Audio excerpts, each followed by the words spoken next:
My crispy wife. Crispy wife. Crispy wife. That might be the name of the episode. Crispy wife. Welcome to another episode of Volume 1, the anime and manga podcast, where we review the first volume of a brand new manga each week. My name is Josh the Hollow Magic Michaels, and today, as always, I'm joined by... You're hollow? Yeah, I'm hollow on the inside, and I think everybody knows that. You announced it, so maybe now people do. Yeah. Megan Preen. Cody Decker. I don't have to do something because she didn't either. Yeah. And I'm Volume 1 Sean. Hey, there she is. There's my favorite gal. Hey, Volume 1 Sean, since you're like sentient and shit now or whatever, what do you look like? What do you mean? Well, yeah, I mean, I just figure since you're sentient now. wait, no. Literally? No. You know what I'm saying. You know why I'm asking you that. I'm asking you that because now that you're sentient, I just would figure that you'd have an appearance. Right? That's a little creepy, Josh, not gonna lie. You know why I'm asking you. All I'm saying is I think people should have a face to put to the voice. I'm gonna go try out a few different looks. I'll check back with you guys later. Okay, yeah, we'll check back in with you a little bit later, and, we'll get to see that face. I'm going to hide her away from you. Yeah. She should not stay here with you in the studio. You're right. I take very good care of her, and that's all that means. Oh, okay. That's all that means. I don't mean it any other way. You should start taking the cube. No, I'm probably going to take her home. Yeah, take she her needs off- to. take She her needs off my some hands for a girl little bit. time. Yeah, she's not Girl need to be time. with you. What? So Everything I say sounds bad. Because you just stormed her gates and was like, hey, girl, what you look like, though? I'm not storming anybody's gates, okay? I'm You're hollow. storming the Capitol. Oh, That's wow. what you're doing. Anyway, today we're going to be reviewing Volume 1 of Hell's Paradise, which was suggested to us by Noah Sharp and Mech Rishin, which I think is, and I could be wrong, but I think is a pun on like electrician, maybe? Maybe they're an electrician, but for mechs, they're a mechtrician. Oh, I interpret it as like mechanic excretion. Oh my God. Excretion? Mechrecretion. I'm going to go with mine because yours sounds disgusting. Yeah, maybe I'm not comment. saying I like it, but that's how it. That's the impression I got from it. Yeah, clear that up in the comments Yeah, what while is you're it? while you're at it. But thank you for the recommendation. Before we get started, obviously the cards are making a comeback. The cards were a hit. Everybody loves the cards. The cards are back. As I mentioned, today we'll be reviewing Volume 1 of Hell's Paradise. Make sure to click the links and comment below to help support the show and to let us know if the series that we review today deserves a volume done, aka a full series review. And something tells me that this series might be one of those series. And someone tells me that I would love to do a volume done on this, too. Something tells me that too. Yeah. How about you, Cody? Does it tell you? Did I miss something? Yeah, Oh, this yeah, no, series, I think this series is a great contender for a volume done. Me and Megan seem to agree. Do you? We can talk about it. Oh, Whoa. shit. Well, before we jump into the review, I do want to shout out our new Patreon members, Joshua Somar, Chris Lopez, Wait Those Ducks Have Guns, Noro Becky. Thank you guys so much for your support. We love you and we appreciate you. And now it's time for the review because Cody's got me on the edge of my seat. Cody. I'm on edge. Yeah, I'm on edge. How did we all find out about this series? Was it all through the comments? Was it all through that one comment? Yeah. Read it. Yeah. It was someone on the team from Fujimoto did this? Mm-hmm. Specifically an assistant to Fujimoto on Fire Punch, not on Chainsaw Man. But Megan also sent us in our group chat a couple of interviews that I do want to link below, so they should be down there. And they're just interviews, one from Fujimoto and one from Kaku. Yeah. And they're both talking to each other about each other's series, what they learn from each other, what they like about each other's series. And then they both draw characters from each other's series. Yeah. And I mean, they were great. Oh God, a lot of good moments in those interviews. It really like opened my eyes, and I loved how not to talk about Chainsaw Man more, but Kaku's like, dude, Denji is literally Fujimoto, which I was like, that's so funny to hear that he just based his own character off of him. And they go into that where he said too that the main character in this story reminds him of Kaku. So I feel like you draw your own, how you want to be perceived into the characters that you love. Well, I think that's what they were saying. I think Fujimoto said that, or maybe Kaku said that, but like that you should do that because you'll never have to question whether the main character would do something or not. They're in the story the most. So if you have that sort of reference, then you'll never be wrong about a decision they make. Because would you do that or not? Does that make sense? Yeah. That's not a complicated. Yeah. It's complicated to me. I was very proud of picking that up. I liked how explaining like his thought process on character design. Me too. Where he didn't they're like he wasn't being like it's not an abstract concept of this. It like the idea was to be exactly what you figured it would be. Yeah, and also like Fujimoto starting Chainsaw Man, or actually a Fire Punch, he drew like a female character that he didn't think was cute, and Kaku's like, just draw them all cute, bro. And then he's like, I kept that in mind for Chainsaw Man, that's why all the girls are cute. I was like, oh my god! Yeah, and to the character design point, it's funny how he references Fujimoto's character designs as something that just he seems to think of and not really worry about the technical aspect of them at all. If they look cool, he just draws them as he sees them. He doesn't have to figure out a way for a chainsaw to fit on a head. He's just, or how the chainsaws come out of the arms. He just sticks them right on the arms, and he's like, I like it. That's how I see it in my mind. Hopefully you like it too. And I thought that was pretty cool. So I have the official synopsis, which I think is a good one this time, but I'm also curious to see if you guys have a synopsis of your own, or maybe a better synopsis than the official one. I like to slice that shit in half a little bit. I don't want to hear about the hero's journey type quest. Right, I didn't read this at all. So going into that, I was like, oh, that's cool. Yeah. Now I have something to look forward to. Yeah. Like it kind of like made me more excited about the story, not hearing about it. Yeah. If as a synopsis for the first, what is it, like Local Man Too Sad to Die? Local Man Too Sad to Die. These, spoof parody articles that you read, I don't know where you get them from, but they're funny, but they're also like, I'm a little concerned for you, dude, where you're getting your news at, Fake news. Fake news. Cody, ever heard of it? No. Let me just read the official one because it's not bad. So the official one. Megan. He just looked at me. What? Because I didn't know to say it. Because you were gonna give yours and you were gonna marry the two, right? Yeah, I wasn't going to marry them at all. I was going to actually separate them. They were going to divorce. Like I said, they were going to split. She just gave a whole thing about how she wants to like have it split. And no, but I'm just going to read the whole. You can say it. I want Megan. I want Megan to read hers too. Do your thing. Let's talk about it. Because it is the official synopsis, but just read cut. The thing. Okay, well, the official synopsis is it's set in the Edo period of Japan. It follows the ninja Gabimaru and the executioner Yamada Asaemon Sagari as they search for the elixir of immortality. And that's it. And that's pretty straightforward. Yeah. Yeah, and if you Where'd you read that? Yeah. Was that on the back of Megan's the manga? notebook. Okay. Oh. No, it wasn't on the back of the manga. I haven't read the back of the manga because I didn't want to know anything about this before I started reading it. See, like this is okay. This is the back. Gabimaru the Hollow. Oh, that's why you said okay. Gabimaru the Hollow is the most vicious assassins ever to come out of the ninja village of Iwagarukure. He's ruthlessly efficient, but a betrayal results in him being handed a death sentence. That's it. I love the idea of like when those dub over narrations thing, but the guy's just reading it. He doesn't go over it beforehand. Gon and how do you do the Gon and Kilo? Gon and Kilowa. They went to the they went to an island. And from there, they... what is that? Fuck, shit. They went to the Gabimaru. Hatsumi. Oh, cut. Okay, so what did you guys expect going into this? Like I said, I didn't know anything. I just know it was recommended to us. And in that comment, he said that he worked with Fujimoto. And I was like, I'm in. I'm a Fujimoto road dog.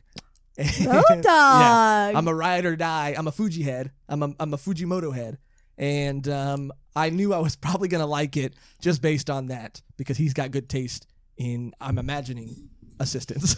And that's all. I mean, I didn't know anything about the plot or anything. So what did you guys expect going into it? Well, I hadn't read the synopsis either, and obviously knowing he was an assistant of Fujimoto, everything you just said, it's that pretty I said much so eloquently. Yeah, it's pretty much it. I had high expectations, Yeah. and it was recommended to us multiple times, so that's a good sign, and that's about it. Yeah, what'd you think, Cody? I just expected a good story because if the person is associated with Fujimoto, I assume they're good at what they do then. Now, when I said that this would be a good contender for a volume done, you made a little face. You had the tone of your voice. This story story like it seemed like it had, the moments, but it didn't really stand out to me as much as something like Fire Punch did. Like it's a good story, but it's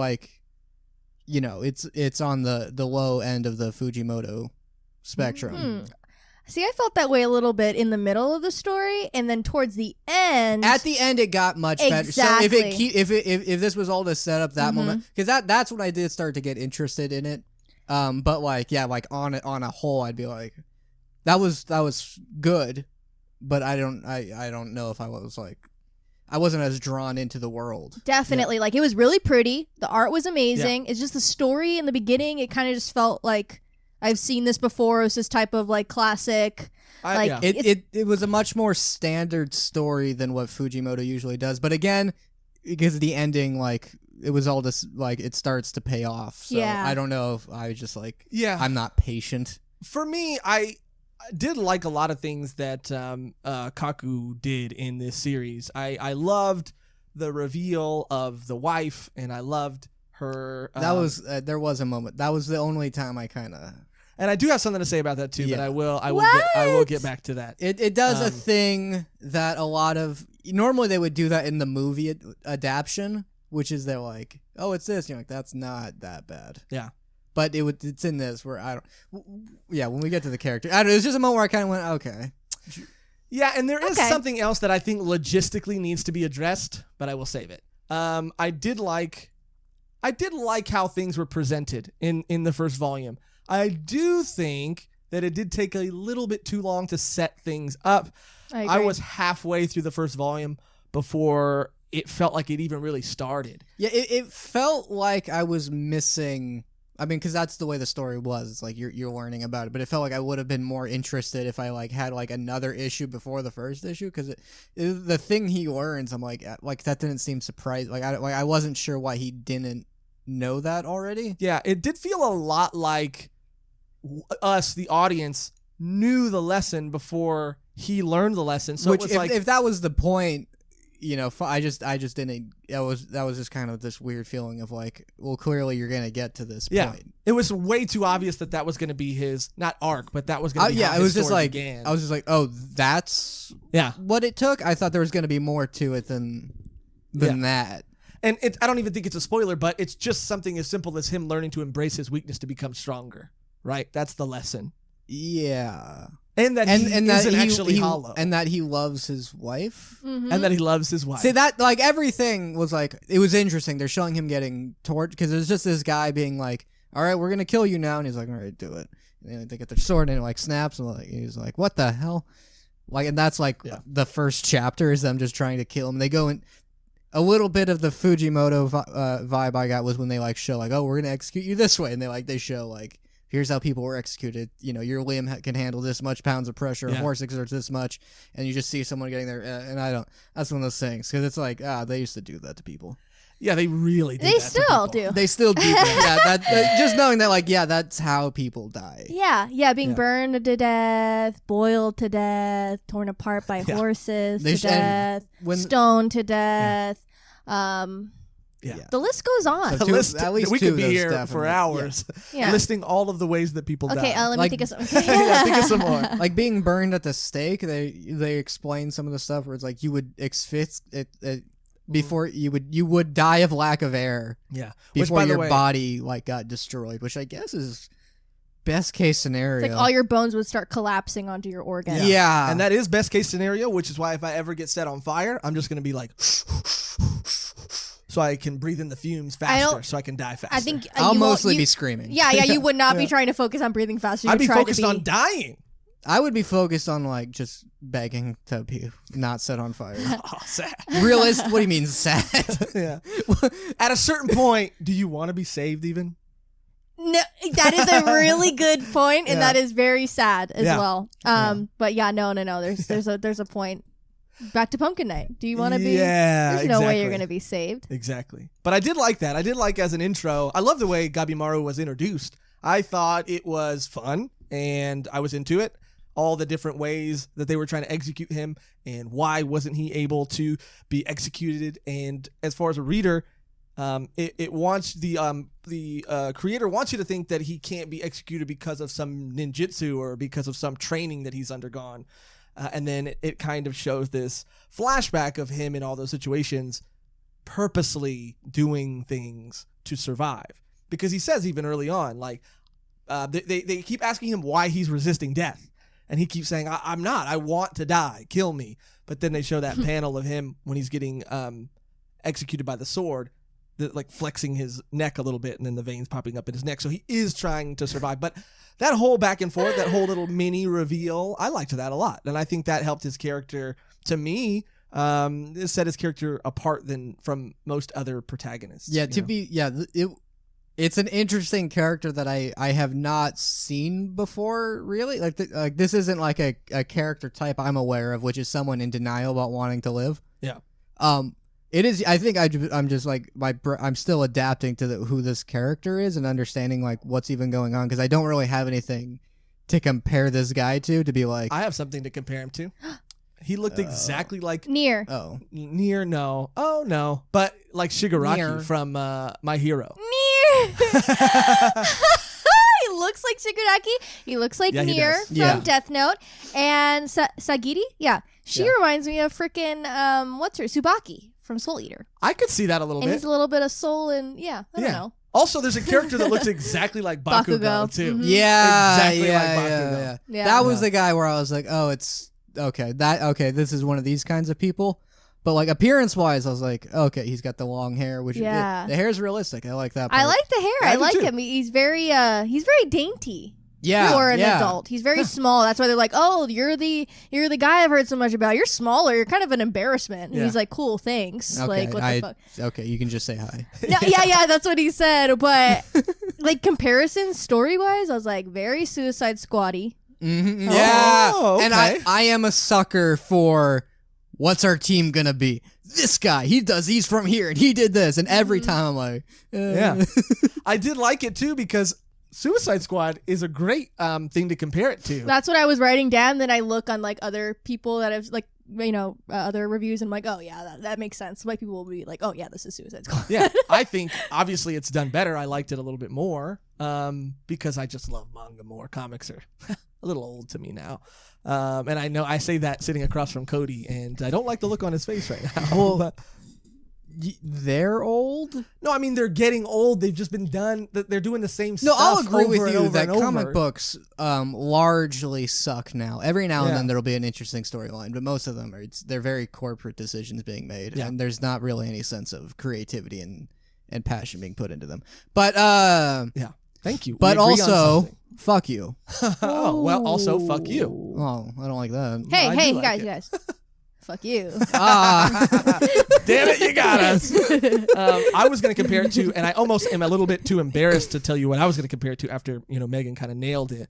I was going to say that it felt like it's a mix of the Hunter exams, but like Yes, Yeah. Greed Island. yeah, Greed Island yeah. mixed with the Hunter exams. mixed with Lost. Oh, I put Is the only reason for that because they're on an A island? mysterious island. Okay, yeah, you should be embarrassed. It's kind of like Annihilation too. A little bit like Annihilation, the Natalie Portman flick. That was a good movie. Oh Yeah. fuck, dude, that bear scene still fucks me up to this day. I didn't like the bear stuff. That made me want Yeah. to. It seems like there was a lot more creative Hair. monsters in there, and then the final one is just a bear. It's yeah, not but even. it's terrifying. They're like, oh, like everything that bear does though is stuff a real bear could do. yeah, no, not talk like a human That's woman. the one thing, but like the Oh, threat isn't that. The threat is it's a fucking bear. The Like, threat is there that- was a shark alligator. I'm like, that's interesting. But the threat that But they're the final threat's a fucking bear. because they're tied up. they're tied up by another human that fucked their shit up, and now they have to get out of this. The bear was terrifying. I know. It was just the most mundane of all the things there, and I just think that was the point, though. That might have been the point. That might have been the point. Like all these crazy creatures, you have this thing that you could actually fight in always life. The biggest threat. I mean, if that's the moral to remind us that bears are horrible. Yeah, bears can fuck you up. I'd like to see how the bears fare against some of these monsters, though, dude, because these monsters were weird. I like the rhyme. Yeah, they're scary. Yeah, they were super scary, and they made me feel uncomfortable. I don't like the bee face. I do know this because of the games Bloodborne and Sekiro. Centipedes are a cultural aspect in Japanese lore, and they mostly symbolize corruption. Really? And in Sekiro, they're about immortality. I don't know if that's part of it, but I just know that Megan is deathly afraid of butterflies, and there were butterflies with human faces, and I wanted to die. I wanted to be a fly on the wall while she was reading it. With Megan, and like a butterfly landed. No, don't talk. We don't talk about this. And she actually we got don't have to talk about this. It's not a bit. It just landed, and she like got out of the because it started like crawling. Stop! towards I do not want to think about it again. It was fucking awful for me. And I was actually like, oh wow, this isn't just a cute joke you have. God. You're scared of butterflies. Yeah. Which is why when there's that panel towards the end of the first volume where the butterfly slaps against the guy's hand. Stop, please stop. How did you feel reading that, though? I didn't like it at all. Yeah. I didn't like it at all. Yeah. And I was happy as soon as it was over. Oh, God. So, the first few aspects of the story is they're trying to execute this guy, and they're like, why won't you die? And he's like, because you're terrible at your job.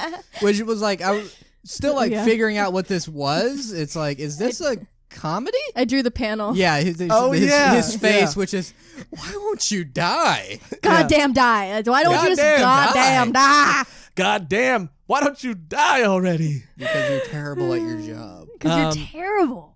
Yeah, and then you find that's where we meet, what's her name? Sagari. And she is revealed to be someone there scouting for people for a job, right? But at first you think she's just the record keeper. I thought she was like the interrogator part of it, like trying to get information from him before he dies and trying to talk him into dying.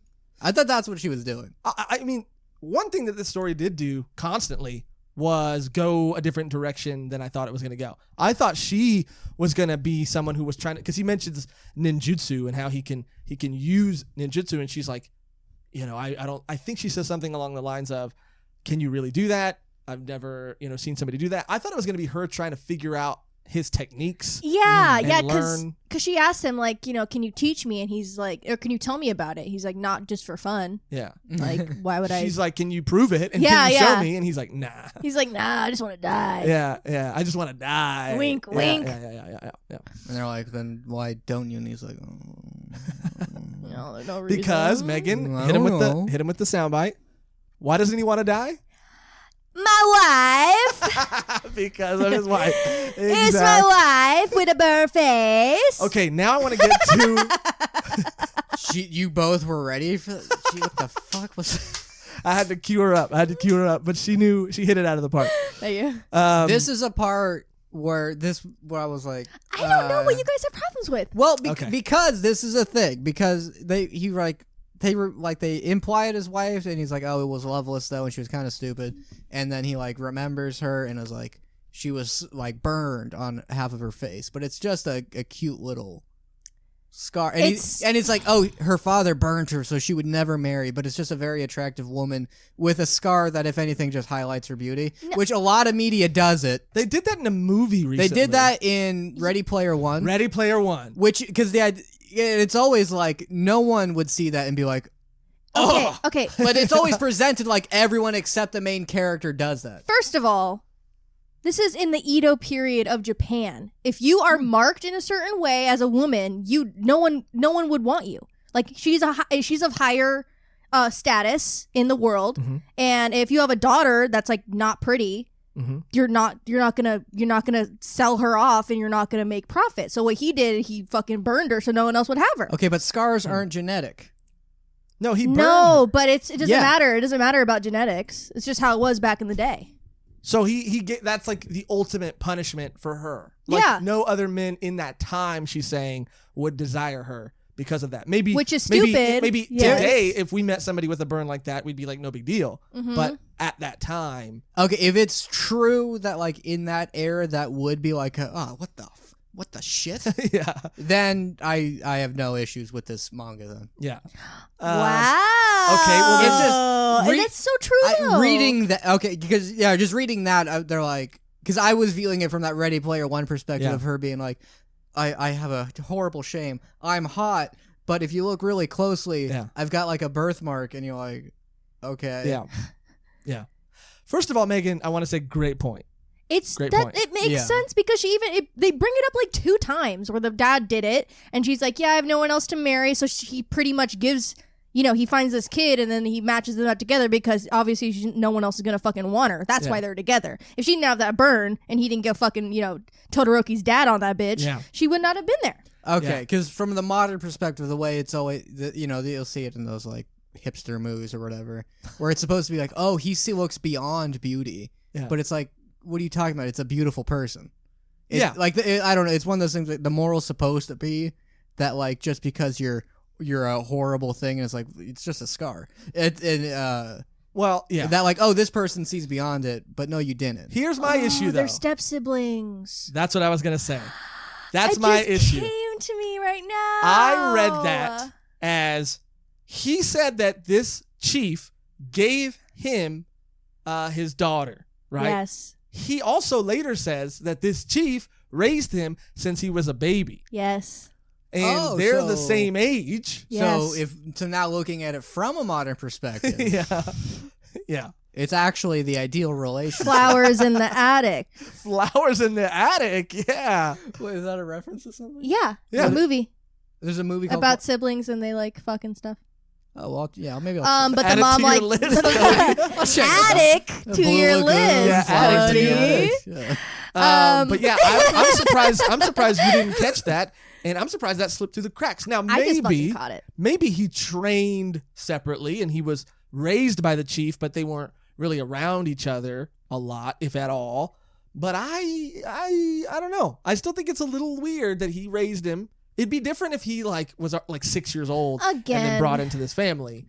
Different time, Edo period. No one gave a fuck. It's cousins. Yeah, more like, at least they're not related. If cousins were fine, step siblings have to be like no, it's like nothing. Have to be like, wow, what are you? Wow, how exotic. Yeah, and I guess there's a lot. There's say. What are you gonna say? People are searching it online. Okay. We already covered that. Yeah, we covered that. So I think it's safe to say that, if anything, this is a plus to the series. This is a point that makes it a little bit better because it's got that step sis, step bro energy, Yeah. But that was my only thing that I was like, I wanted it to be even. Don't do the voice. Yeah, do it again. Don't do it. He's my step sibling.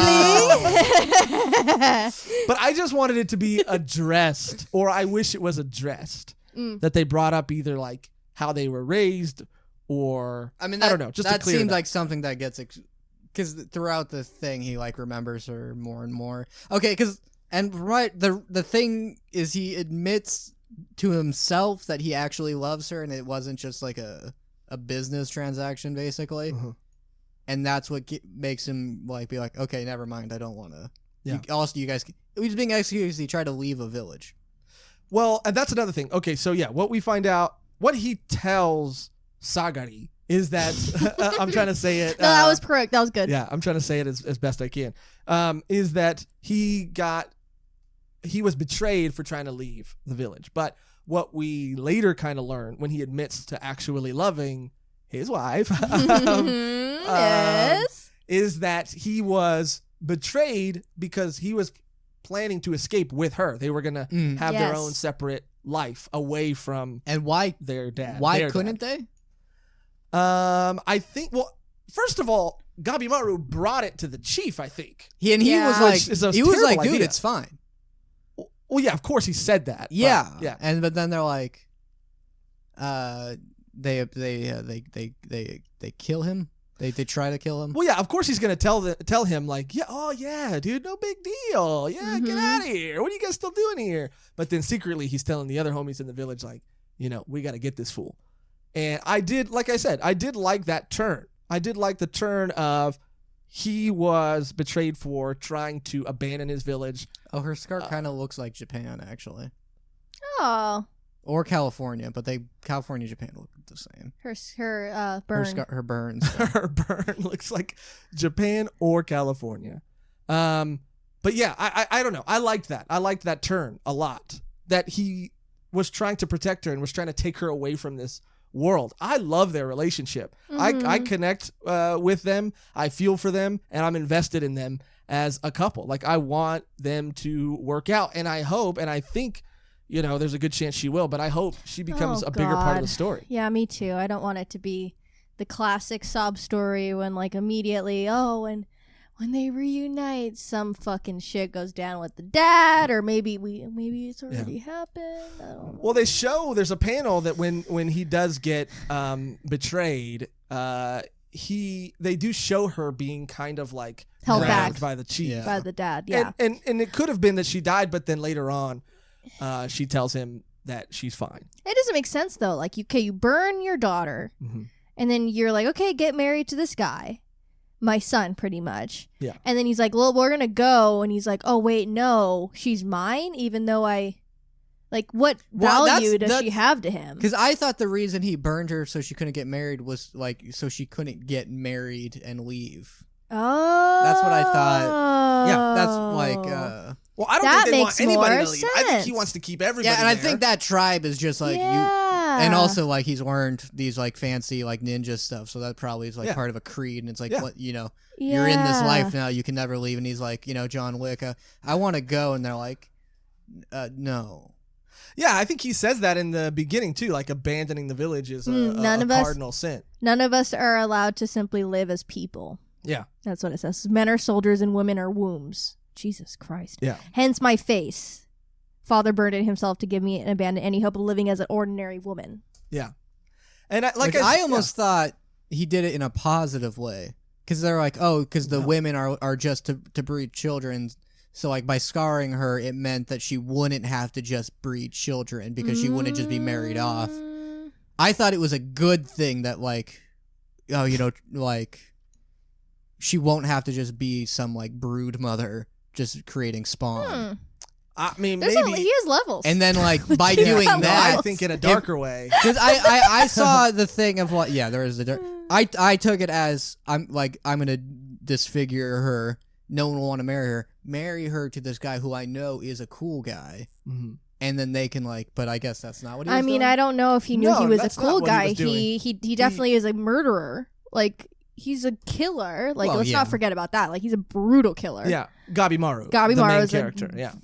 A murderer. So why would he... There's a lot. We'll find out. I also really like that about him as a character because it gives us a protagonist that is not afraid to kill and will kill without a second thought, but is also still a good person. I like that about him. Yeah, it's like I don't want to compare him to Meliodas, but it's like this person who has like ultimate power and can like fuck people up. But Meliodas is really fucking annoying, and if he was not as annoying a character as he is, he would be a super cool character. Yeah. And that's why in him I kind of see them both because he's capable of doing that, but he's like, do I have to do it at this point? Like he has a goal. Meliodas is just fucking shit up for whatever. Like it's just stupid. Yeah. But yeah, I do think it works for his character because he's put in a lot of positions where another protagonist could easily say like, I don't kill because killing is wrong. But he's like, I love just the way he's like, I mean, I don't want to have to kill you, but I'll do it. I love that about him. I think it makes him a more interesting and enjoyable character to read. But either way, he gets caught, gets sent to be executed. We find out that Sagari, who is this record keeper, is not a record keeper. She's a part of this clan. She's a part of the Asaimon, the Yamada Asaimon clan. And her backstory and her upbringing is really cool. She's not like my favorite just because she continuously starts to become like shocked at everything he does. And it's like, he's super strong. Like, why are you shocked every time he kills someone? Like, we get it. But she's cool. I mean, she's cool. And she gives him a run for his money. Yeah, no, she's super strong. Yeah. So. Their clan's whole thing is that they are executioners and they've mastered the blade, and so they're able to cut through. And I did like this too, how beheading, they say in the manga, is not that easy. It's actually very hard to behead somebody because of the muscle and the bone and everything. Usually you have to chop at it. Yeah. But this clan has mastered the blade. Their blades know the body and can slice through in one. And that was the dynamic, right? Was he's like essentially invincible. Yeah. And then but she can cut through anything. Oh, I love that panel so she's too. offense and he's mostly like just defense, like he's a rock and that panel where he's just imagining his head getting chopped off. He's like, okay. Yeah. He's like, okay, you could probably do it. I know you could probably do it. Up until then, he's like, sure, kill me. But then she's like, I can. He's like, well, let's, Yeah, chill. Yeah, and she, unlike him, he doesn't care about who he fucking kills. She cares about who she kills, and it like eats away at her. And like meeting him, she's kind of like, okay, this is what I do. Like I have to stop being so fucking scared of killing like people. Yeah. And her whole clan's thing is like they want to cut the neck as best as possible to not let the people suffer, even though they are criminals, which is like her whole point. Like she wants to kill them, but like she doesn't want to kill them. So. And she frequently has these like, I don't know, they're not dreams or visions, I guess, where she's, these headless corpses are, wrapping around her and grabbing her. I would say that although this manga is like kind of graphic, I mean, as far as gore goes, I've definitely seen worse. I think it's got a mature content warning because of the nudity. No, it's heavy in nudity, what I've heard like going on. Like there's this whole clan that like solely is about like sex or something. Yeah. But I don't know too much of like that. But apparently this is like the most graphic shit. And even he says himself, he's like, they're just letting me draw whatever I want at this point. So I'm so excited. Yeah. But it is true what you said too, that she has to kind of embrace the fact that she is it's weighing on her killing these people, and he has to confront the fact that he is actually not emotionless and hollow like he's been told his entire life. And so he was like trained like you're just a weapon. Yeah. And it also probably makes killing easier if you think you don't care. Yeah. Kind of like how how any military works, which is just 100%. It's you're great. And they're not even people. Yep. They're monsters. Yep. And don't even think about it. Yeah. Don't lose sleep over it. It's kind of like don't even. You can order an Xbox. Yeah. You can come back, live a normal life. We'll totally take care of you. That's absolutely anyone who says that we don't. They're and when you come back, you're getting a ticker tape parade. Yeah. Don't let them take that away from you. Yeah, there's going to be a cute video wait. Of if you have a son or daughter, they're going to be like, where's dad? And then you're going to come around the corner and they're going to cry. Everyone will love you. Your Everyone you meet will love you. Yeah. Everybody's going to love you. You're going to be set. You're going to be set. So don't even worry about This is sad. The other end. It's really sad. Yeah. That's war.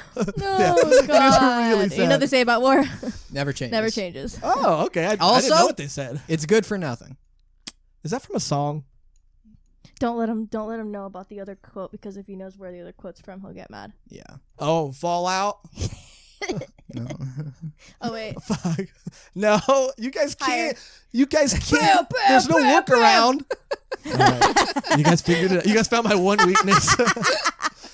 But yeah. So once they get together, this is where the story picks up for me. Yes. By the way, everything we've talked about so far. This is all set up to the actual plot, which is why I'm not sure how I feel about this book, because I don't know how much of the story I'm actually aware of. Yeah.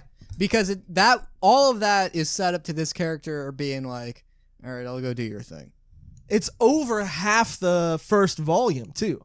The story doesn't start till over halfway through it, and I remember like looking at it, doing that thing where you're like comparing the halves, and I was like, Jesus Christ, I feel like nothing's really happened. I'm glad I got this time to know these two characters, but I feel like that could have been shortened a little bit. Or we could have had them, find all this shit out when they're already there. Oh. But I guess it's, time. It's a time thing, so they have to be there a certain amount of time. They can't be there for too long, which I kind of get why everything's happening so quickly towards the end, because they're not going to be there for very much longer. But I don't know. Yeah. But in either way, here's where the Suicide Squad aspect comes into play. Oh, yeah. Because they, once Gabimaru is told about the mission, and it's to go to this island that is supposed to be paradise, but ends up... It's hell's paradise. Yes. Being hell on earth. hence the name. Cody, thank you so much. Nirvana. It's Nirvana. Kurt Cobain's island. Yikes. Yep, that's Suicide Squad. You brought it back. You brought it back. In order to find this elixir of life, they've gathered Rest a group in peace of... or whatever. Rest in I peace. don't Thank know. you. Rest in peace, Kurt Cobain. Go. That...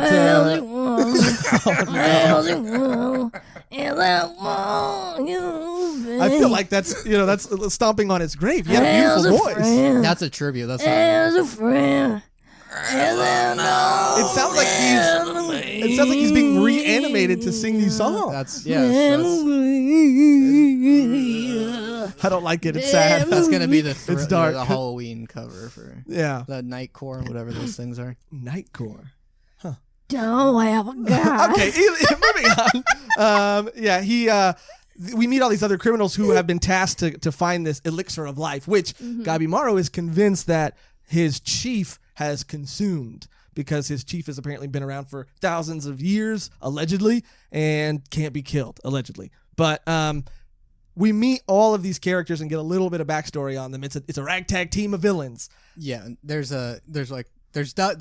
how many people are there? So many. There's a seminar being so many. held. There's so many. And the guy's like, we need people, a select few, and then it's the Bakugo looking guy, right? Who's like, I got it. I know what's happening here. Well, first they're like, okay, you guys are going to get a chance to get out without any repercussions. They're like, fuck yeah. And they're like, but you got to go to there. You have to go to this place, and you might turn out like this fool right here. And they show the guy, he's like, and he has like branches sticking out of his fucking face. And they're like, oh, we didn't sign up for this. And they're like, okay, well, you could either do this or die.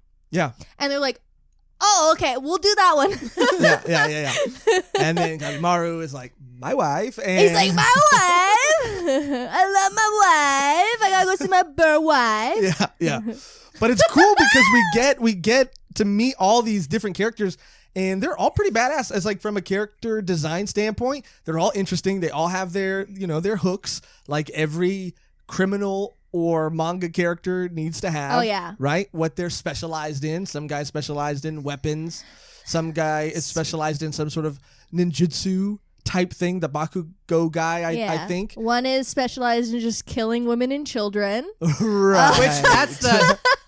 I like the idea of like a hitman who's like, there's an untapped market, because every hitman's like, no women and children, and that's where I get the money. No women and no children. He's like, I do both. Yeah. Only them. Yeah, and it's so easy. Yeah, and I think everybody has this like pretty good reason for wanting to be pardoned, but he's like, if I get this pardon, imagine all the women and children I can kill. He's just like, oh my god, you fucking piece of dirt. Yeah. Like, we want, like, all of the executioners are like, we just want to kill all these people because they've done so many bad things. Whereas Gabimaru, like, she kind of sees him like, okay, he's killed a lot of fucking people, but at the same time, he's an actually decent human fucking being, other than the cannibal bitch. What? They don't even go into what she's done. They just call her the cannibal. Like, she just eat people? She's a man eater. She's a man eater. And Megan, you have a history on this show. No. Do not do that to me. Megan is upset that they didn't go more in depth on the female cannibal. She wanted to see it in volume 1. Yeah. I'm just saying that they call her a cannibal. You see no cannibalistic activity you wanted from her. to see it, yeah. You needed to see it. All we see is a kiss, and it's like, bitch, what does that mean? Yeah. What does that mean? You want to see, teeth bearing flesh, tearing into flesh. I mean, you already saw that in the next panel. So if Gabimaru can do it, then okay. Yeah. Anyway, Megan likes to eat people. Okay, Yes. no. That was the discovery we had. That is not what we're. No, do not. Do not. Do not. Anyway, moving on. No. And then after basically we meet all these characters, there becomes this. It's very clear that they're going to be paired off, and they're all going to have their keepers, right? They're all going to have people watching them, guarding them, and stopping them from running away, and they're all from this clan, from the Yamada Asaimon clan. Yeah, but like right immediately after when they find out all this shit, the emperor or whatever that guy is, he pretty much lets them go at it and start killing everyone. So because he wants to test their strength. Exactly. Yeah. So they get the small little Suicide Squad going, and then they go, and there's like a giant, and there's some cool characters. There's like the really Hulk. cool characters. It's like Guardians of the Galaxy, Suicide Squad. Yeah, I loved it, and I obviously that's a moment I thought was gonna come where he starts to say, and there's too many of you, so we need to dwindle down those numbers. Also, you can prove your strength, and I kind of had a feeling that was gonna happen from the moment I saw them all tied up, but I thought it might be. On the island. I thought it might be one of the villains who decided to do that, but they decided to do that later on the island. After that, though, we basically get a little bit more of Sagari and her relationship with Eye Patch Fool. Eye Patch guy, Aizawa. I have his name written down. That fool's sexist. That fool's like, you're a woman. Women should not wield swords. Aizen. He's talking all this hyped up shit, and he's like, yeah. I thought he was. Oh yeah. What? I thought he was a big deal. No. But no. But Immediately. we'll get to that later. yeah. Almost immediately. Almost immediately when the foot was set on the sand, it was almost immediate. But anyway, they get to this island, Nirvana. Beautiful. Plants, Eden on Earth. Yeah, that scene where they're like on the river and showing like all the trees and stuff, and it's like it's beautiful. Yeah. There's just one downside. And what's that, Cody? Everything wants to kill you. And it's very good at it. Oh, it's kind of like Australia. Hey, take that, Australia. It's not take that. It's you guys are beautiful and you have beautiful lands, but you do have some big bugs. Yeah, I mean they are an island, right? Yeah, I think so. And it's a desert. They're Hell's Paradise. Yeah. Australia, aka Hell's Paradise. And criminals were sent there. Australia is Hell's Paradise. Oh, okay. Doing your voices. Yeah, you got it at the end, at the beginning. I was like, what? That was like New Zealand a bit, I think. Okay, whatever. Last Australians. Was that good? Comment below. Comment below. Was that good? If you were like, crikey, Yeah. See, now you're just being offensive. They say crikey. A lot of bugs on the Barbie. Spider. Anyway. Anyway, they make it to this island, and there's a couple rules. Gabimaru and all the other criminals are supposed to be tied together and bound, which makes no sense. But also, I thought like that's just a joke. Yeah, you would think, because isn't that completely counterintuitive to the point of?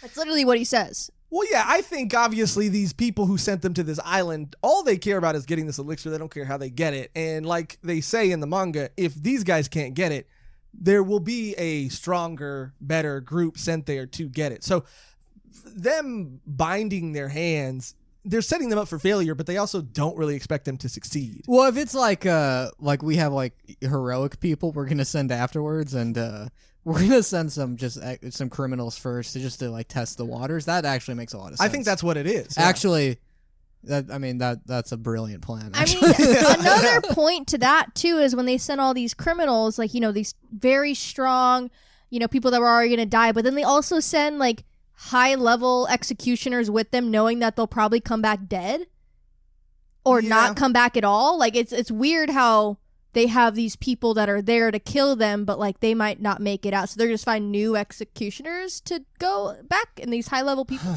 The executioner part, I think that needs to be. Are they banking on the executioners surviving and the criminals dying? But then it wouldn't. Because they're being.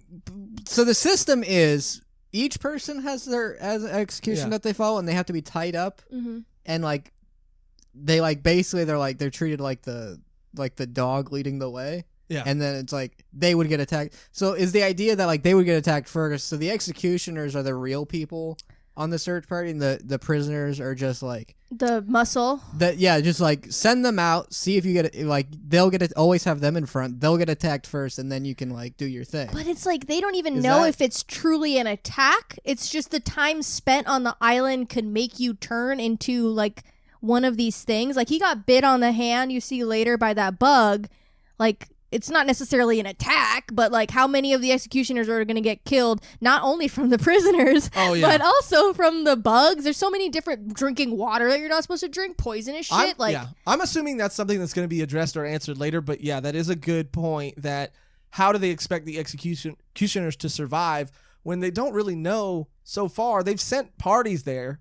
None of them have returned whole. Some of them have returned as like plant zombies or whatever. Yeah, and they say that they did spend a good amount of time on the island, like an extended amount of time. So I think they're just going in and out, trying to get that shit as fast as possible, out as soon as possible, because they don't know whether or not it's the attacks that happen or like just being on the Nirvana makes you And one guy actually did return whole, but then turned into one of those plant zombies over the course of a few days. Yeah, so it's weird. But they don't know a lot about the island. And so, yeah, it is a little weird that they're sending them there. But I do think it is, like you said, to just send criminals there who are disposable and maybe bank on the executioners being good enough to escape. But even that is still a little weird to me. Because even if they escape, they could just turn into tree people. Yeah. Anyway, I'm going to give this story the benefit of the doubt and say that is explained a little bit more in the future, in the next couple of volumes. Mm-hmm. But basically what happens after that is that they find out no one's following these rules, and that Sagari is just a shocker. She's just a stickler for rules, which is a shocker. Yeah. And it is funny. There is that moment between her and Gabimaro, and it is I like the dialogue. I like the characters. I think the two main characters, I really enjoy their relationship, and the way they interact is really funny to me because, first of all, neither one of them know why they do anything. Like, why can't I kill her? Why am I holding back? It's just why? But they are the answer to each other's problems, and I like that. And they don't know they're the answer. She knows he is, but I don't think he knows. God, I hope nothing happens between them. He loves his wife. If he cheats on his wife I didn't get a single hint of romantic tension between them. I think it's an entirely platonic. I hope it stays that way. Yeah. I hope it stays that way. If romance would happen, I assume it would have to reveal that his wife died, and then they would bond over stuff. But I can't imagine him. Or an interesting thing that could happen is that she starts having feelings for him, but he's so in love with his wife that he's not willing to lose her for. Yeah, honestly, I hope they don't even go that far. I hope it just stays completely like. I agree. Platonic. I don't want her to. I don't like that in stories where everyone's in love with the main character either. Yeah. Like I and the vibe, I didn't get any single hint of like, oh, is he? I think it's entirely like I have to watch you. We'll see. Yeah, we'll see. But no one's following the rules. They come across another executioner, keeper, and criminal. And of course, he's the brunt. He's the strong weapons guy who kills people and loves taking weapons and is all about being strong. He's a very, stereotypical main first boss kind of guy. Yeah, he's warped Keon. Yeah. The living armor. Did they say he was one of the people sent first and then he just came back and that like something happened to him and now he's this thing? I don't think so. I think he was a criminal who was with them on the boats. Yeah. And he was sent there because, remember, he got sent there. They go into his backstory because he was, welcomed into another village, and over a casual conversation, the guy who was in charge of the village said something along the lines of like, I know you're the blade guy, dragon blade guy. You're the dragon blade of slaughter. Yeah, but I'll bet you can't actually cut through a dragon. And he's like, I'll bet you I can. And he slices through their whole elegant, elaborate entry archway to the village. I love not a dragon. Yeah. Did not prove not that. a dragon, you fucking idiot. I love that introduction too to this weapons guy when he almost gets hit by like one of his blows and then just breaks his fucking neck and he's like, oh, you caught me by surprise there. And I'm like, holy shit. And so I can look at her face, she's like, not this fucking weird shit again. Yeah. Yeah. Really funny. I like let's zoom in on that. It's a little frown, like very disgusting. Just like, I don't like, Yeah. God damn. Yeah. And they have just this, like, if you saw someone's like neck get snapped in front of you, you're just like, ugh. Yeah. Yeah, and then the way it's drawn too is crazy. But they have this interaction, and basically his plan, this guy's plan is what all the other villains' plans seem to be. And it is that they are going to slaughter all the other criminals so that they can take their time looking for this elixir so that they can be the one to get this party. Yeah. For sure. Yeah.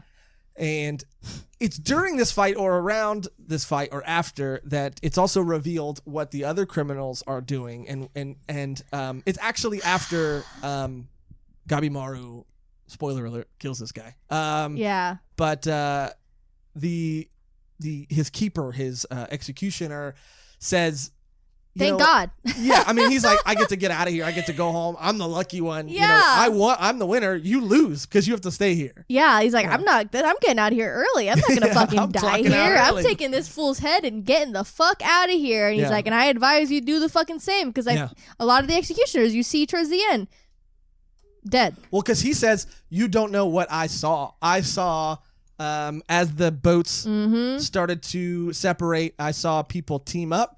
People pretend like they teamed up. I saw people, killing, just going straight for each other right away. I saw, this, I saw that. He's like, he even says, which I think is also a note to the audience a little bit, things are about to pop off. I love that when he's just explaining all that shit. Then you see the cannibal. She's dead. Yeah. She got killed trying to seduce this guy, and this guy's like, nope, you're a criminal. Yeah. And I loved it. Made it feel like, oh, this is going like Greed Island. Like anyone could fucking win. No one's safe. No one's safe. They're not even safe from the fucking world that they're in, the island that they're on. It's like they have to deal with all these creatures and plus also criminals trying to kill them. And I like the way it sets up characters and tells you that, right away, don't get too invested. Don't think that just because someone has a dialogue with this person and seems like an important guy that they're not going to get killed right away. Yeah, this is where basically the story becomes. This is when this is the story. Yes, because there's some manga that they can like start off a story, within a chapter, and then it's like the volume one's like, oh, that's like already like a little arc there, and then there's some manga like this and like what is it, I Am a Hero? Yeah, where it's like the first volume is just setup. Yeah. And like I was interested, like you can, I don't know, I just hear the music in my head where they're like, oh, the movie's starting, buddy. Yeah. And I love that dragon guy and the other executioner, the little one with that hair. I already love them. They seem so cool to me. I like their duo. Oh, he's the guy that sliced through the dragon. Yeah, because he kind of looks like a dragon. Yeah, the weapons guy is a guy who's his thing was that he just killed people and took their weapons. I got their backstories mixed up. But yeah, I like how we're starting to see everyone turn on each other, everybody team up, people are dying. Like Cody said, now the story is starting. This is where things are going to get interesting. And this is where I think it's going to, in relation to Fujimoto's stories, because this guy, again, was an assistant and seems to be a pretty good friend of Fujimoto, and they seem to learn a lot from each other. I think this is where the story is going to change. It's going to become a different story. Definitely. Which is seems to be like a pattern, at least in Fire Punch, where there's that moment that it becomes something completely different. Mm-hmm. Yeah. And oh man, I forgot what I was going to say. It seemed like you. Oh yeah, I like that. I like that. I know why it's called Hell's Paradise. Yeah, it's the name of the island. Yeah, perfect. No, yeah, yeah. I thought it was like some like, oh, there is paradise to be found in hell. What is the hell of paradise? I thought it was gonna be one of those bullshit things, but it's just like, oh, that's the island.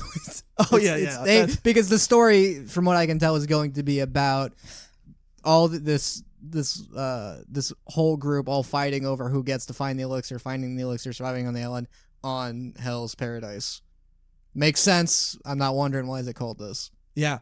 I do think as well, like I heard people say, I haven't read ahead. It's something I want to do, but I have heard people say that it is interesting to see who teams up, how they team up, and the events that occur once that happens, and to see who kind of makes it and who doesn't make it. So I have nothing but faith in this story. Team ups in this setting make more sense than in something like the Hunger Games, where it's like, we're going to team up, and it's like, but your goal is to kill each other. Yeah. Well, I mean, it's like, well, only one person can get the pardon, I think. Yeah. Oh. Yeah.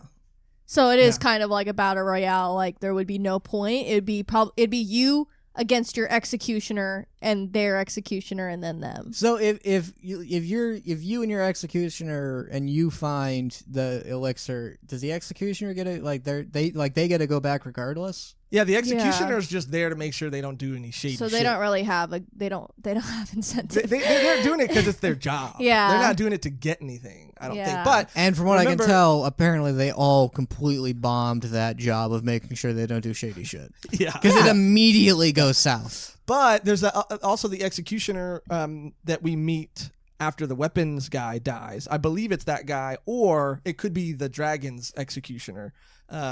Does say that both sides aren't innocent.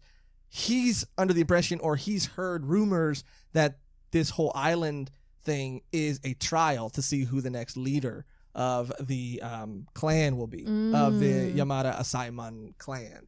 So that is kind of what they get. At least that's what they're under the impression of, that whoever makes it out is going to become the next leader of their clan, of their group. So they are kind of getting something, but it hasn't been like, it's not official, you know. But yeah, it's volume 1 of this story is kind of tricky, right? Because the whole 3/4 of it are set up, and then the last couple chapters are where things really get good and really get interesting.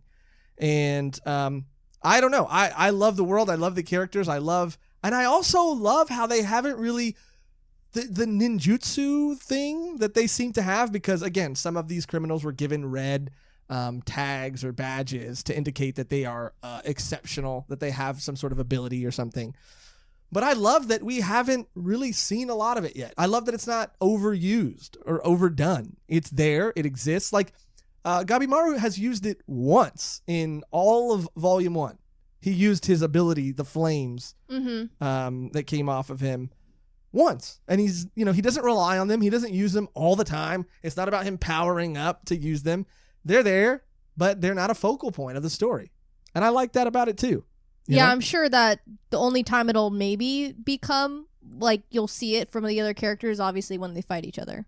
Yeah. Like, that's pretty... Because he doesn't have to use it if he doesn't need to. Like, he's not fighting people needing to use it. Like, he could fight on his own. He doesn't have to use his ability. But I feel like when he's put up against someone else who can fucking have a crazy ability, that's when you want to bring out your abilities. That's when we get the ninjutsu dual fight where it's like, but I can do this. And he's like, yeah. But you didn't consider my secret one. Yeah, or only in emergencies was I to use this one. And then the other guy goes, well, I have a one-time use for my ultimate one, which is I can do this thing. And he's like, you didn't know. I never told anyone. But I also trained under this other tribe. And they trained me to do this thing. Yeah. But it eats away a part of my soul. That's why I never do it. And the other goes, my soul is entirely eaten because I can do this thing. Yeah. But you can do that too? I have to bring out the best ability. I have to sacrifice the rest of my soul now. Then.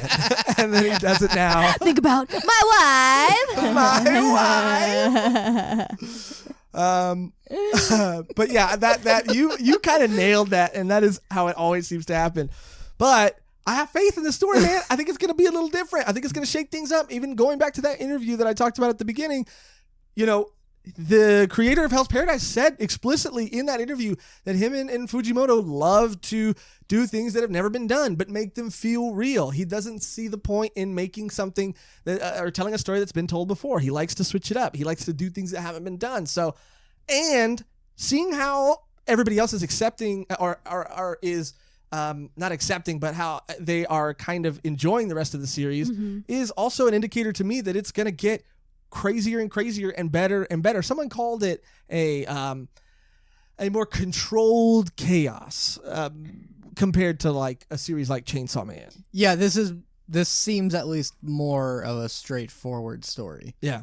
Again, I don't know where the story actually is going because I just saw the beginning of it. Yeah. I have just some theories. I don't know. I feel like the people that have gone back to, like, the reason why they're turning into them because they're leaving Nirvana. I feel like people are like thriving on this island that they don't know about. I do think that there are people there because they do see statues, they do see things that are man-made. But I also think that, people are being turned into these monsters on the island as well, because when the guy chops his hand off, the bug bite, turns him into it starts turning into a plant. I love that too. It's like immediately, like when you get bit by a zombie, that's what you have to do. And he was like, before he even knew, he was just like, and like, why'd you do that? He's like, because it turned into a thing. See, I wish there was a couple beats where it didn't change. He was like, give it a second. Fuck. Give it a minute. Any minute now. No, because the curses. Yeah. And it'll. Yeah, and he's like. Oh. And he. And now. But it only works on living things. So because it's dead, because I chopped it off. And then it changes. He's like, I fucking knew it. That other guy's just like, what the fuck are you doing, bro? Yeah. That reminded me of Green Island too, when he's like taking stock of everyone who came on the island. He's like, oh, that guy's a ninja guy. That guy's really strong. And that girl is a nice ass. He's like, did you see that thing? Oh my God. Well, I mean, to his point, in that article, well, in that article, he likes to draw all his characters or all his female characters as cute girls. And this cute girl happened to have a fat ass. Fujimoto literally says, he's like, Kaku drew my type. So I mean, he's totally my type. And I was like laughing really hard. Yeah. Other than that, in the first volume, I think it leaves on these monsters showing up, the fish head guy, that huge thing that I don't. Was that a living thing or was like that a demon statue thing? I couldn't tell. It was like a demon nasty. Yeah. Huge. Thing. It was a huge demon thing. Yeah. It leaves on, I think, that note. I mean, I have the manga right here in front of me, and I think the last panel is that huge thing being erected or coming into view, and then I just wanted to say erected. Okay. And Gabimaru running to kill the fish guy. Yeah, long tongue. Daddy likey, Okay. And Don't I think say that. And I think at the end it seems like, again, it is a great place to end it, because it does seem like from here on out it's going to be nothing but action. And it might not be, but either way. That's why a spoiler warning didn't seem necessary for this, because it's like the story hasn't even happened yet. Yeah. This was to set up who these two main characters are. You get to see this team of like the standouts, and then also they're like, oh, by the way, they're probably gonna send more people. So that too, yeah. So you can see how they'd be like, we're the only two left. The next wave is coming in, and I can see them just lying to every group and being like, you're the first ones we've ever sent. Yeah. And that's true too. They might run into more people who've been sent there from previous people missions. who I still haven't found the fucking thing. Or like, people who have started to get a lay of the land and maybe know a little bit more than they do, so can use the world against them. I mean, this is the type of story where they walk into a cave and a guy's like, I've been here for 420 years. And I have learned. Greed Island. Greed Island. Greed Island. There it is. And that's pretty much it for the first volume. Like we said, the story doesn't really take off until I think volume 2, which is why we would love to do a volume done on this series. I think I would. I know Megan said she would, and Cody, I'm pretty sure he would too. Yeah.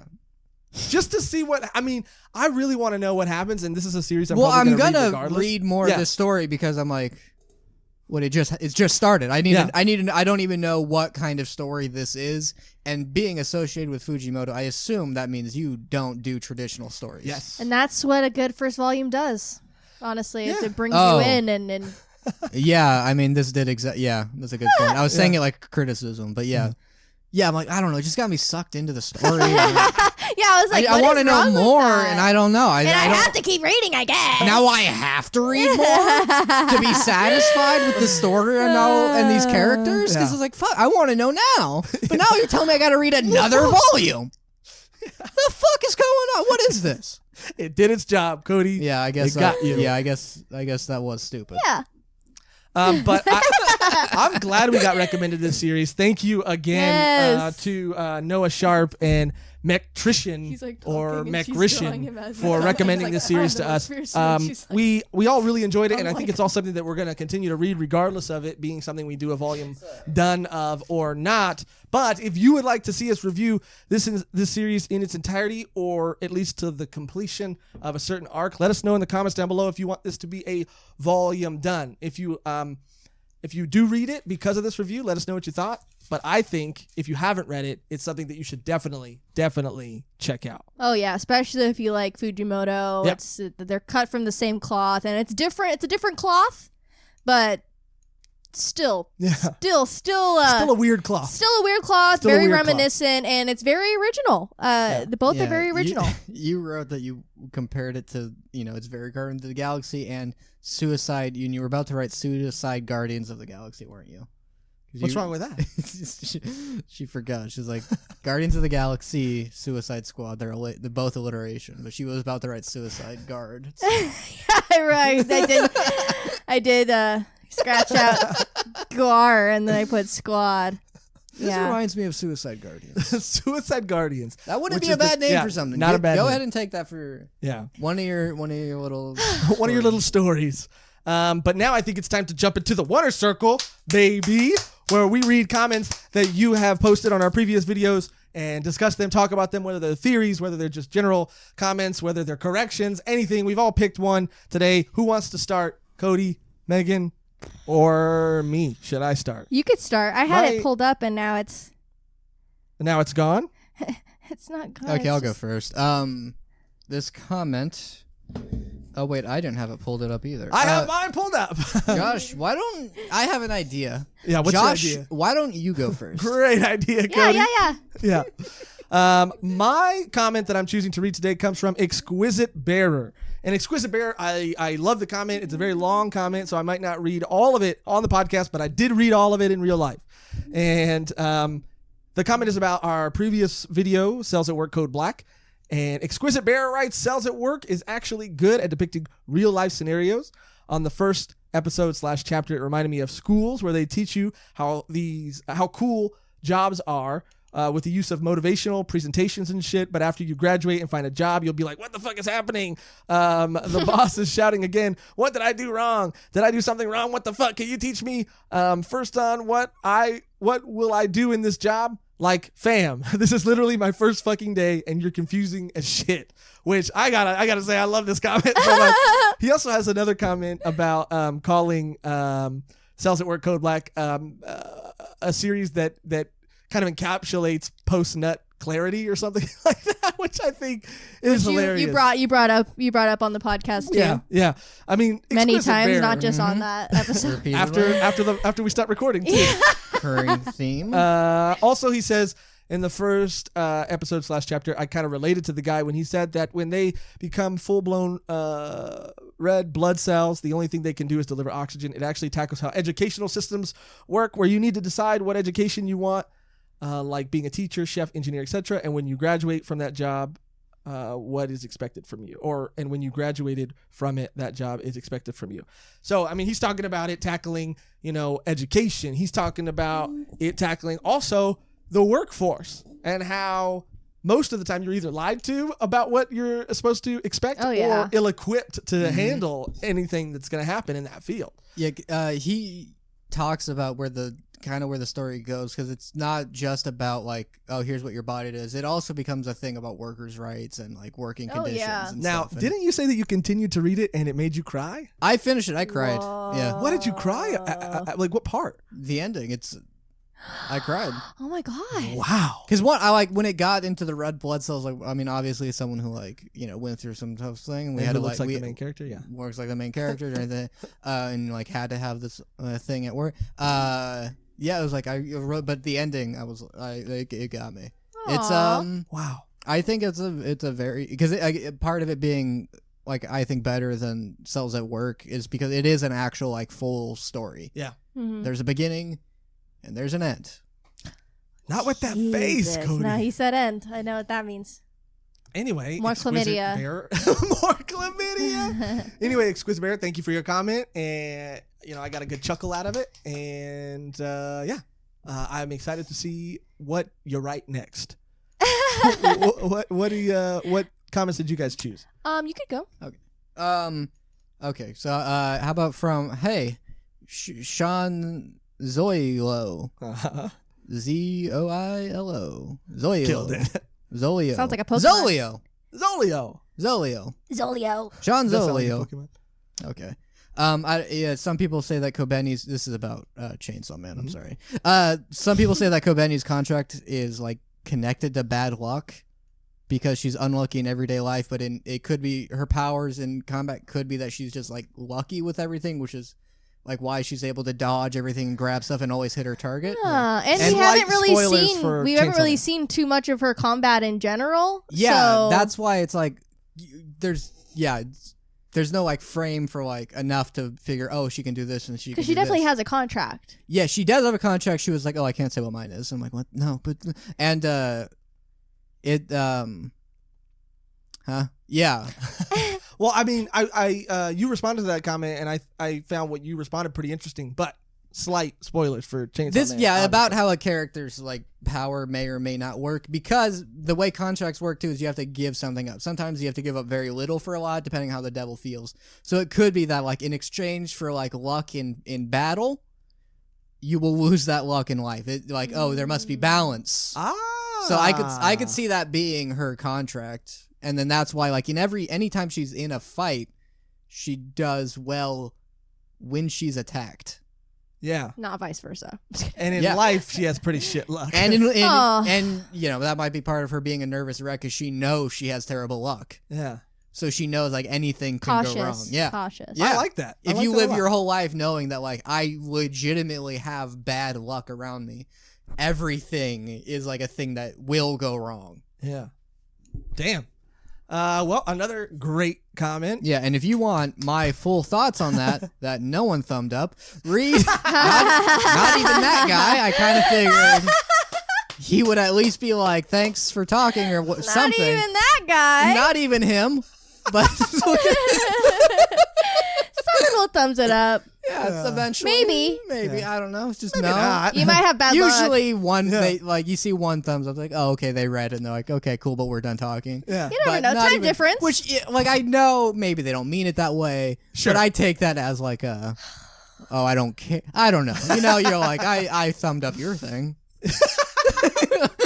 So if Cody responds to you, just thumb it up. Just dude, thumb it 'cause up. He's gonna be thinking Even about out it of at work pity, all day. even you out know? of pity. Yeah. Because now I'm Even out of like, pity. did you not want to talk to me? Because we sign it so you know who we're talking. You know, it's like, I'm posting it. And it seems like when Megan signs hers, they get like 5 thumbs up. And it's not true. It is true. It's not true. I count. He counts every thumb I count. he sees. Megan, what was your comment that you saw Oh. or that you decided to read? This one comes from Shadman. Shadman, great name. Shadman, great name. What? Cody was just doing one of these to the camera, like, I see you. From Shadman? Shadman to Shadman, I see you. Yeah. Because Okay. it's like sad man. Oh, Shadman. Yeah. Yeah, like how you say shawi. Shall we? Yeah. Shadman. Yeah. Shad. Shad. Shadman. So he commented, y'all should read Spy X Family. Yeah. And then I'm going to shout this also to Autotune Jesus. Shout out to Autotune Jesus. Been a long time commenter, long time listener. Mhm. He said, check out their backlog on their podcast. It has a podcast episode about it. Yeah. And that made me really happy because a lot of people don't know we also have videos that aren't on YouTube. Yeah. And some of our first ever episodes are on podcasts. You could find it on Spotify, Apple, iTunes, Yeah, Podcast, Google, Google, Podcast Republic. Podcast Republic, Libsyn. Yeah. And truthfully, I got to say, full disclosure, we weren't figuring it out.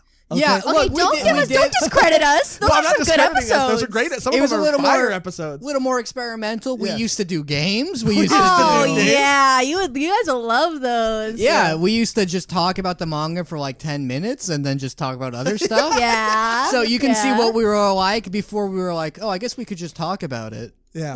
Yeah, they're very There's some- interesting. And look up the first episode where we all introduce ourselves. So, I mean, that seems like a thing we might have to redo at some point. Yeah, because we've grown so much since then. As just fans and as people, we've grown and changed a lot. And just fun fact, listen to that first episode and know that's the second time we as a group ever actually hung out. Yeah. Oh, yeah. So you can see how like we all kind of just immediately clicked. Whatever. But yeah, I do love those episodes, and there are some fire episodes in there. But I mean, like you guys both said, we were kind of figuring it out. We were testing the waters. We didn't say that. You said that. Yeah, You immediately. what do you mean? You immediately after Cody I said it. Cody No, said Okay, it. he No, said, no, no, you no, no, said no, it no, no. Cody said we immediately were after playing I said it. games. You, I go, okay. I said, oh, there's some episodes. You go, yeah, we were figuring it out though. I'm gonna rewind the tape and we'll see. But I think Cody also said, I think Cody piggybacked off what I said and said that, I'm not disagreeing with you. I'm just don't contradict what you said. Yeah, I piggybacked, but you were the little piggy boy. Whoa, you're a little piggy boy. That's a fat joke, Megan. It's not a fat joke, Josh. I've repeatedly told you you're not fat. That's a Cody's the fat one that joke. calls you fat, No, he used to be. but you still do continue to do jabs Like about his in weight. the sense of I could afford to lose a few pounds, okay? in the sense of Buddha, because he's very like full of wisdom. Whoa, he just called you Buddha. Because Buddha wasn't fat. He was very large. It's symbolism. that Okay. Because he's like so full. on the weight of the world. You sound like a boyfriend trying to make his girlfriend feel better about you. Like, do I look fat in this? He goes, yes. I mean, no. He's like, No, no, you're babe, you full look of no, wisdom. Yeah, you're no, full babe. of wisdom. You look like Buddha, babe. You remind You me look like of sexy Buddha, babe. You remind me of the essence of Buddha when I stare upon thee. What the fuck did you just call me? Wise. Buddha? He's like, no, I meant your booty. You misunderstood me. Your booty's fat, babe. Yeah, your booty is like Buddha. That's good. Another great comment. Yes, check out the backlog. yes, And thank you, Shadman. Yeah, thank you, Shadman. And yes, we should do another one of those episodes where we kind of, introduce ourselves again and just kind of update everyone. Maybe that'll on be a where we're at. benchmark thing when we hit 1,000, which would Oh, by that'll the happen way, soon. by the way, It'd be nice. Help us out. We love you. by the way, guys. Oh, Dun, dun, Oh, dun, dun, shit. dun. Are you going to reveal? Are you going to drop a bombshell? 500. Oh! Ba, ba, ba. We just hit 500 subscribers live on the podcast. I know. yeah, live when you hear this on Wednesday. Yeah, it might be a little bit more. Hopefully it's a little bit more, but 500. But that's You amazing. guys. Yeah. Imagine if we're at like 502 and people are like, "What? If they said 500 and only a couple of days they rocketed up." Yeah. Wow. 2 full subscribers. Hell yeah. No, but I mean, that's amazing. I mean, I appreciate every subscriber that we get, and to hit 500 like while we're recording is, I don't know, it's special. And I know that sounds like weird and cheesy, but that warms my heart. I love that. I feel like I'm on top of the world right now. We were like kind of like, oh, maybe it'll happen after the podcast, and I just checking the comments. I was like, yeah. On that note, thank you guys so much for turn my everything. swag on. Thank you for subscribing. Thank you for listening. Where's my outro card? You guys love the cards, so I gotta stick to them. I had like a popper. Hello? What was that? You almost forgot about my cute ass reveal. All right, well, let's see it. I'm excited. I'm Josh, a little I nervous. bet you're excited. I'm not that kind of excited. Okay. Let's stop putting that out there. You did it in the beginning. Well, let's see what you're working with. Okay. Okay, seriously. Show us. We're ready. We're all ready. We're all excited. So whenever you're ready, take it away. Dun da da da, dun da da da. Ta-da! Oh my God. Adorable. Wow. Well, I don't know what to say. I'm kind of speechless. You look great. And, maybe after this we could go get some lunch or something. Okay, Cody, what do Josh, you don't think get about Volume creepy 1 John? again. That's enough. I'm going to get out of here before I get myself in any more trouble. Okay. Anyway, thanks again for watching and listening. Like we mentioned in the beginning of the episode, make sure to click the links and comment below to help support the show. Thank you to all of our Patreon members. We couldn't do this show without you. And if you want to become a member and get early access to episodes, be automatically entered into manga giveaways, or to just support the show, you can head to patreon.com/volume1pod. Thank you for 500. Thank you, Volume 1-chan, for being, beautiful. Thank you for being beautiful. And thank you to our patrons again, watching and listening. The only thing left to do now is to get out of here on our outro that's always the same and never changes, which today, I think we have one. Today, it is... I liked Cody's. Okay, because mine is 2 tickets to Hell's Paradise. I like it a lot. Yeah, I said my wife too many times. Well, not enough, but I do like yours. So just to be clear, your outro is going to be my wife, which I still think is a solid contender. Or how about my burnt wife? My burnt wife. I like that better. My crispy wife. Crispy wife. Crispy wife. That might be the name of the episode. Crispy wife. But I think we should say until next time, here's 2 tickets to Hell's Paradise. Yes. All right.